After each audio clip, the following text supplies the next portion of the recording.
वाराणसी में आज से G20 सम्मेलन का आगाज हो गया है। सम्मेलन से पहले विदेश मंत्री एस जयशंकर ने दलित भाजपा कार्यकर्ता के घर पर नाश्ता किया। भाजपा की बूथ अध्यक्ष सुजाता धूसिया के घर पर सुबह एस जयशंकर भाजपा नेताओं के साथ पहुंचे, जहां नाश्ते में उन्हें कचौड़ी, सत्तू पराठा, पनीर की सब्जी, रायता परोसा गया।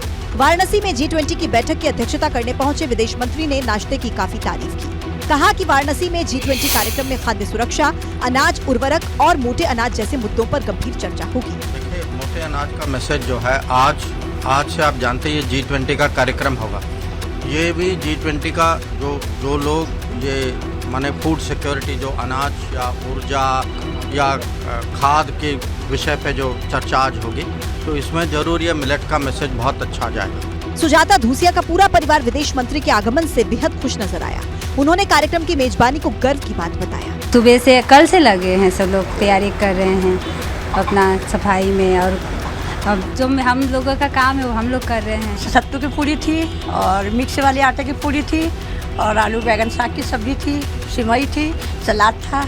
G20 देशों का सम्मेलन 11 से शुरू होकर 13 जून तक चलेगा। इस बैठक में France, Germany, Japan, south Africa, UK, USA समेत समूह से जुड़े अन्य देशों के लगभग 200 डेलीगेट्स शामिल हो रहे हैं। लोकसभा चुनावों की तैयारियों में जुटी भाजपा 14 और 2019 की तरह 2024 में भी जीत के लिए उत्तर प्रदेश की तरफ देख रही है, जिसके लिए भाजपा 2019 में हारी हुई सीटों पर तैयारी दुरुस्त करने के लिए जल्द ही मैदान में उतरने वाली है।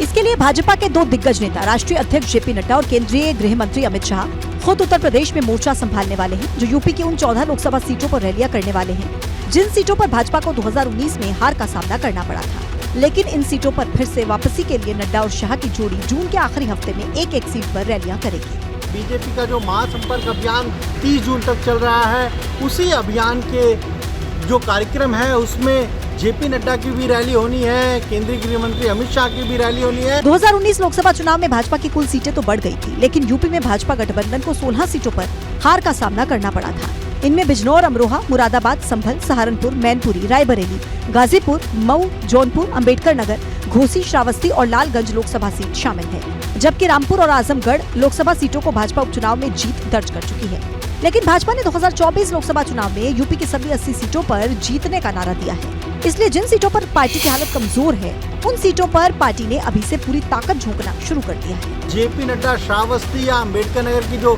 सीट है वहां पर रैली कर सकते हैं, जबकि केंद्रीय गृह मंत्री अमित शाह बिजनौर या सहारनपुर की सीट पर रैली कर सकते हैं। माना जा रहा है कि जून के आखिरी हफ्ते में ये जो रैली है वो हो सकती है। यूपी समेत दूसरे राज्यों में बढ़ती घटनाओं के बाद एक बार फिर से लव जिहाद के मुद्दे पर सियासत तेज हो गई है और विपक्ष इस मुद्दे को सियासी साजिश बता रहा है, तो सत्ता पक्ष इसे सोची समझी साजिश करार दे रहा है। ताजा मामला बरेली के आमला डिग्री कॉलेज का है, जहां अरमान नाम के युवक पर हाथ में कलावा पहनकर अमन बनकर हिंदू युवतियों को अपने जाल में फंसाने का आरोप लगा है। इस मामले ने इतना तूल पकड़ लिया कि शनिवार को कैबिनेट मंत्री धर्मपाल सिंह भी कॉलेज पहुंच गए और पुलिस अधिकारी को आरोपी के खिलाफ सख्त कार्रवाई करने के निर्देश दिए। लव जिहाद जैसी घटनाओं को लेकर सपा की तरफ से भाजपा पर तीखा प्रहार किया गया। 100-150 साल से हमारे सिर्फ मोहब्बत तो किसने बनी है, बनी नहीं बनी, किसी ने लव जिहाद नहीं कहा, लेकिन अब लव जिहाद के नाम पर सरकारें बन रही हैं। विपक्ष के वार पर बरेली पहुंची साध्वी प्राची ने भी करारा प्रहार किया और मस्जिद और मदरसों को लेकर बड़ा बयान दे दिया। ये लव जिहाद जो फैलाया जाता है ये मस्जिदों से शुरू होता है, मस्जिदों से सारा उनको पूरा का पूरा ज्ञान बांटा जाता है, इसलिए ये लव जिहाद बढ़ रहा है। सवाल है कि क्या वाकई लव जिहाद जैसे मुद्दों को उछाला जा रहा है या फिर समाज में मोहब्बत का जाल बुनकर बड़ी साजिश रची जा रही है।